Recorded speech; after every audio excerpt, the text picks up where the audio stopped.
శ్రీ గురుభ్యో నమ. అందరికీ నమస్కారాలు.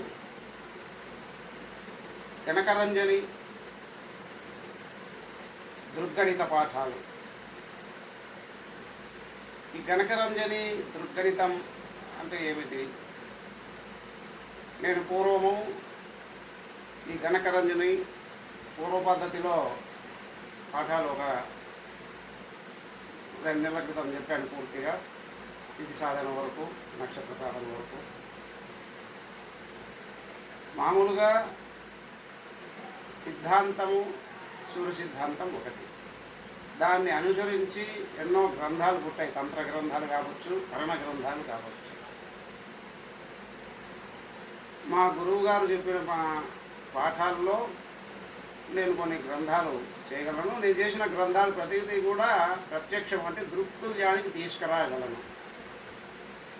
అదేవిధంగా కొన్ని సంవత్సరాలుగా గణకానంద దృక్సిద్ధ పంచాంగము అని చెప్పి పంచాంగ ముద్రణ చేస్తున్నాను. అలాగే విద్య నేర్చుకోవడానికి వారికి కూడా ఆన్లైన్ క్లాసుల్లో చెప్పుకొని వచ్చాను కొంతమంది శిష్యులకు.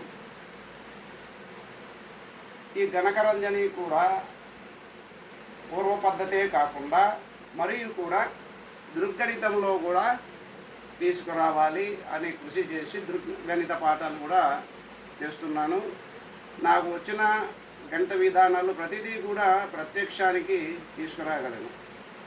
ఈ దృక్కు అనగా ప్రత్యక్షానికి సంబంధించినటువంటిది దృగ్గణితం. పూర్వ పద్ధతి అంటే ఎప్పుడో కొన్ని తరాల ముందు చేసినటువంటి సంస్కారాలు, దాంతోనే మా తాతలు ముత్తాతలుగా తరతరాలుగా చేసుకుంటూ వస్తూ ఉన్నటువంటి ఎలాంటి బీజ సంస్కారం కానీ ఏమి చేయకుండా వచ్చేటటువంటిది పూర్వ పద్ధతి. మనకు పంచదశ కర్మలు ఏ విధంగానైతే ఉన్నాయో జాతకర్మ మొదలుకొని ప్రతి ఒక చేసే కర్మ సంస్కారం, ఆ సంస్కారం ఎప్పుడైతే పంచదశ కర్మలు పూర్తయితే పరిపూర్ణ మానవుడు అని మనం చెప్తాం. అదేవిధంగానే ఎప్పుడో పెద్దల కాలంలో చేసిన బీజ సంస్కారము ఈనాటికి గ్రహగతులు రాక ఏ మక్కికి ఓ మక్కి మా పెద్దలు ఇలాగే చేసేది ఇలాగే అనే దానివల్ల వివాదస్తులు.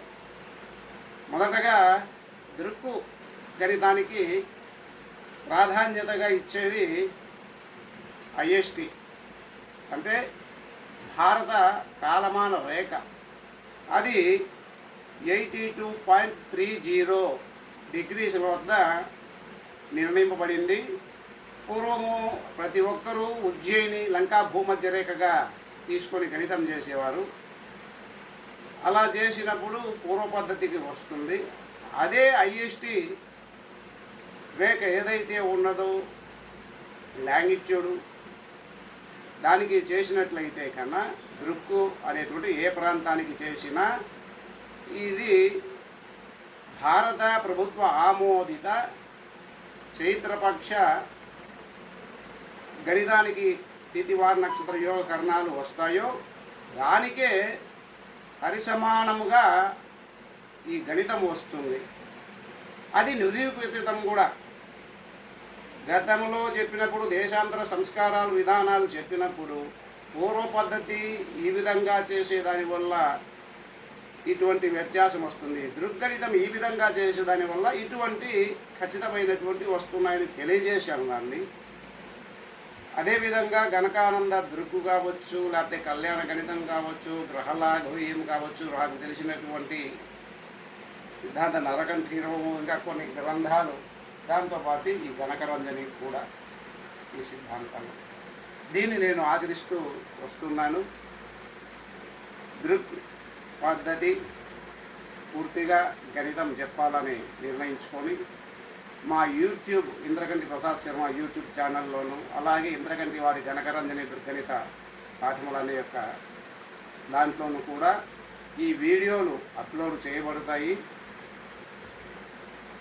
ఈ గణకరంజని ప్రకారము గణితం చేయదలసినటువంటి వారు ఎవరైనా ముందుగా మేము చెప్తున్నటువంటి భూతకాలానికి కాకుండా వర్తమాన కాలమే కాకుండా భవిష్య కాలానికి, భవిష్య సంవత్సరాలకు. ప్రస్తుతము మన 2023 నవంబర్లో మొదలుపెట్టినటువంటి గణకరంజని పూర్వ పద్ధతి పాఠాల్లో విశ్వావసు నామ సంవత్సరం అని చెప్పాను. దీనిలో మనకు పరాభవ నామ సంవత్సరానికి తీసుకొని వస్తున్నాను.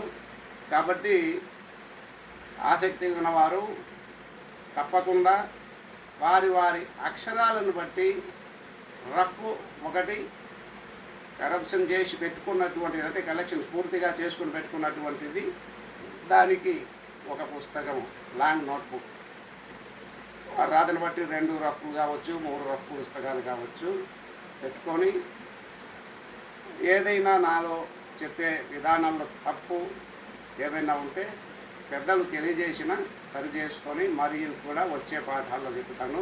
నమస్కారాలు. మీ ఇంద్రకంటి ప్రసాద్ శర్మ సిద్ధాంతి. జై సనాతన ధర్మ.